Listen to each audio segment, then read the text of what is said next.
Good morning. Let me adjust here. All right. So it's been 2 weeks since I got really, really sick. And you might be able to still hear it in my voice a little bit. You definitely might hear a sniff or two, but it was unpleasant. And it was just a cold, which is kind of sad. They said at first they thought it was a new flu. And so when I finally did go to the doctor, I had to go to the doctor. It started on one Monday, and I had to go to the doctor the next Monday because it just wasn't any better. And it's 70, and I have some things, so I decided I'm going to go to the doctor. And I did. And they tested me for everything because, as the nurse said, you have really good insurance. So we tested for COVID, we tested for the flu, I can't remember what else we tested for. I did end up having an infection, sinus infection, which is just because the phlegmy part of that was just so intense, so intense. Not something to mess around with if you're my age. I'm Catherine. I am 70 years old, and these are just the things that I want to say. And you can stay if you want, you go if you want, but if you stay, maybe give me a like and a share or a save. I appreciate that. A follow. That's what I'm trying to get out of my little head here, a follow. But today, I have two kind of videos. I have what I call opinion videos, and then videos that pertain pretty much to my grandchildren. But today is an opinion video, and this kind of video is kind of becoming a what your grandmother would want you to know. I kicked my little thing there. And what differentiates this from my ones that I call what Yaya wants you to know, which is the ones of my grandchildren, or the things that I share.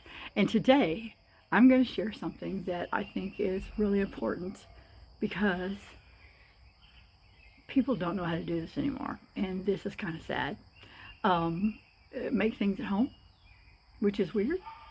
Cook. And so one of the things that I thought today was, and this happened to me just a couple of weeks before I got sick, and I've had this sitting in the book for this long, but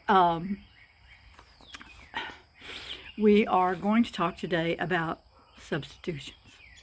And this seems like a pretty easy thing to do, but whenever you're in the big middle of something and you don't have what you need, and in my case that was baking powder, you kind of start looking for substitutions. So 1 teaspoon of baking powder can be made by adding 1/4 of a teaspoon of baking soda to 1/4 of a teaspoon of cream of tartar. All 3 of these, baking powder, baking soda, and cream of tartar, should be in your cabinet, okay, because they are things that you use in baking. But I will tell you this, it gave a real metallic taste to what I was cooking, and I found it unpleasant. My husband didn't really seem to have a problem with it, but I found it unpleasant. So now,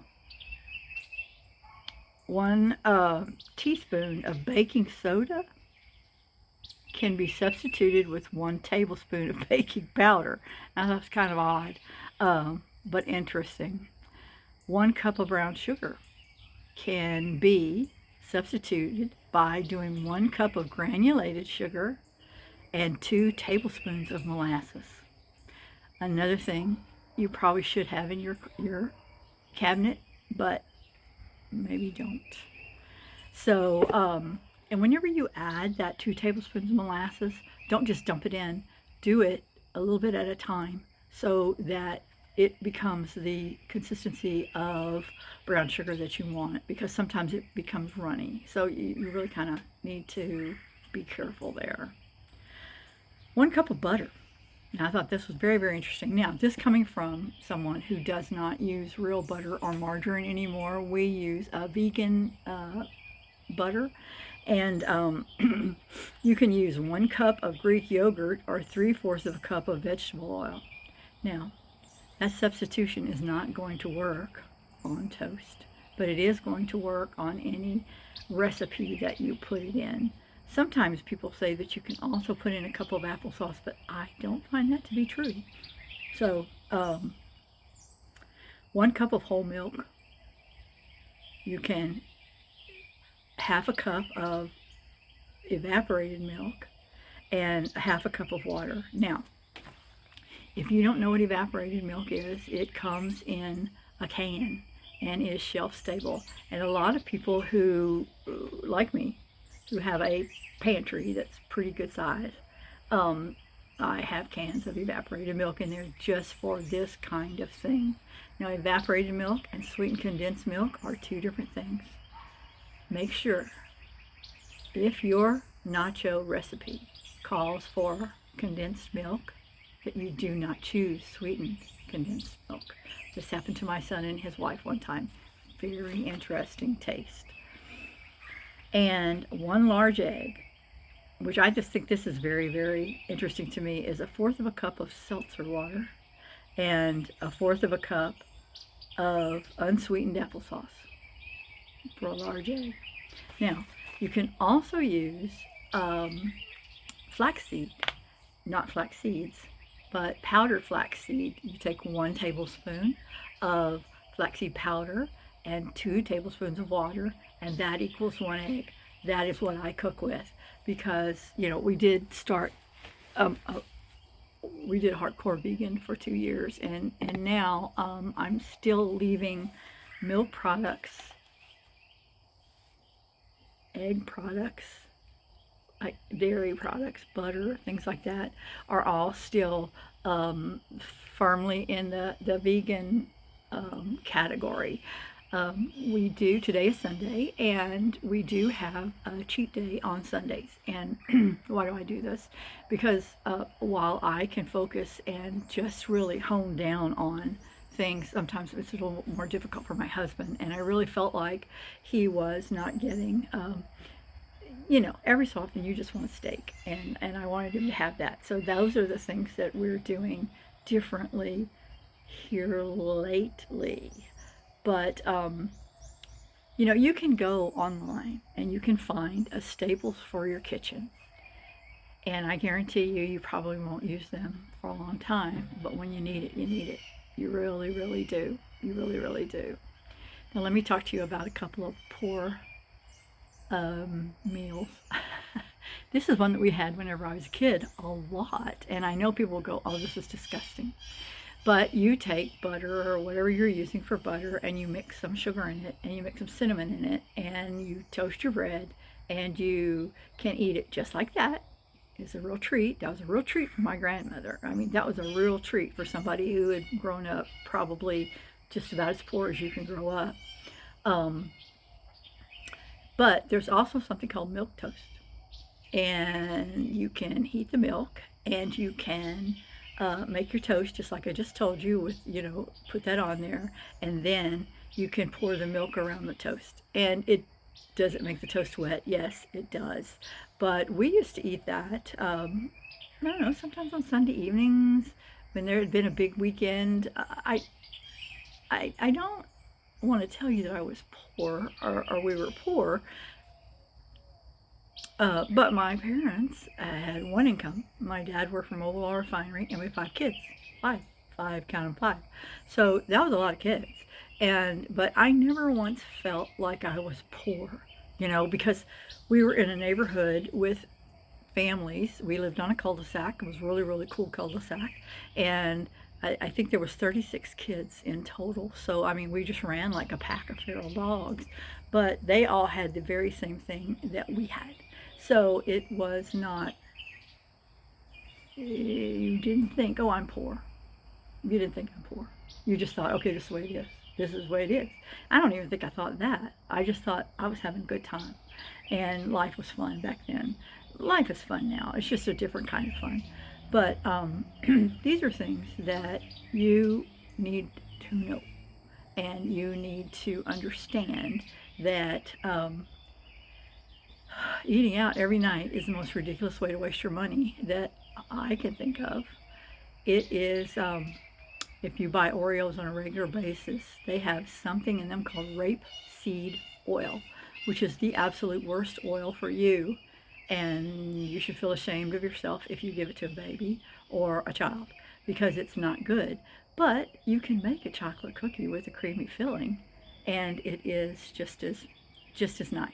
It's just as nice. It's just that we've gotten so far away from making things ourselves. Now, I'm not telling you to become, a survivalist or anything. I'm just saying, this morning I got up and made the coffee, settled the husband down in front of Face the Nation, I think is his 9 o'clock thing. And then I got into the kitchen and I made breakfast and I made a cake, sugar-free, with 3 tablespoons of flaxseed. And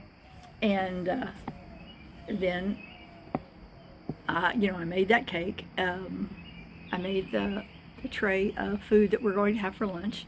And then tonight, I've got everything ready for whenever we grill this big steaks, which I know I will only eat half of because the guilt will kick in pretty quick for me about eating the meat. And it's not that I am feeling guilty because something died for me to eat it. I'm feeling guilty because I'm not even feeling guilty. I'm feeling worried that just that little bit of meat is going to make me gain 5 pounds. And that's just making me crazy these days. I spent 3 years, really heavy duty concentrating on the vegan thing. And then I've spent the last 6 months really concentrating on less sugar and the vegan thing as much as I can. I think I've said this before in the video. If we're going to go out to eat, I'm going to eat what I want to eat. All right, I'm going to eat what I want to eat. And I'm not going to really worry that too terribly much about it. But I really think that, we really pared back our out to eat visits quite a bit. I went to the grocery store this week and I bought no junk. And I spent $300 for 2 people. Now, that'll probably last 2 to 3 weeks if I can probably stretch it out. I bought things like fish and shrimp. The meat little thing that I bought was 6 of those steaks within one. So that's 3 Sundays that we could go through. And I'm wondering about younger generations that think that eating out is the only way to go. I mean, God bless. Eat a bologna sandwich at lunch and save yourself $20. Save yourself $20. When I worked, I could always tell whenever it was payday because everybody would come and grab their check and then they would immediately run to one of the fast food places around and buy everything that they had wanted to eat, I guess for 2 weeks, hell, I don't know. And I just thought that was the weirdest thing. And one of them comments to me one time, Miss Catherine, how come you don't go get lunch when it's payday? And I said, I don't know when it's payday, sweetheart. I said, I know that the checks come in and y'all get paid, but I've already gotten paid via the internet, basically. It went right to my bank. I said, so, I just really not going to do that. And they were just all so funny. They just thought that was hilarious. I was so old, and and I wasn't really that old. I was probably 50 at the time. So, because it's been about 20 years, so I just thought that is really, really, really funny, that this is how they're thinking. So, if you're younger, you need to be a little bit more careful about spending your money on food that is coming from places that make food into something that is really not food. It does taste good. I know this. I do. God only knows. I just love a great chicken fried steak with that cream gravy all over it.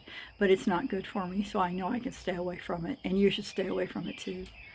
We lived in Galveston, Texas for 4 of the years that I was a district manager. And Galveston is just about, I don't know, maybe 45 minutes from Houston. And if that.